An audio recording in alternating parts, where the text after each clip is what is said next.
देशभरातील लाखो शिक्षकांसाठी एक अत्यंत महत्त्वाचे आणि दिलासा देणारे अपडेट हे समोर येत आहे.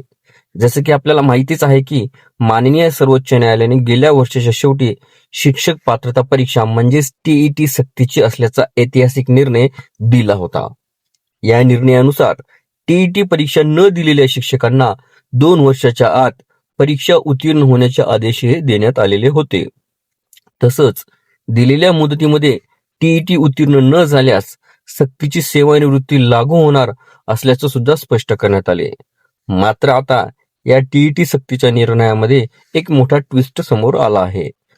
मिळालेल्या ताज्या माहितीनुसार काही शिक्षकांना टीईटी सक्तीच्या निर्णयातून सूट मिळण्याची शक्यता आहे. केंद्र सरकारकडून याबाबत हालचाली सुरू झाल्या असून राज्य व्हिडिओला सविस्तर बघण्यासाठी कृपया डिस्क्रिप्शन बॉक्समध्ये दिलेल्या लिंकवर क्लिक करा आणि संपूर्ण व्हिडिओ पाहावा.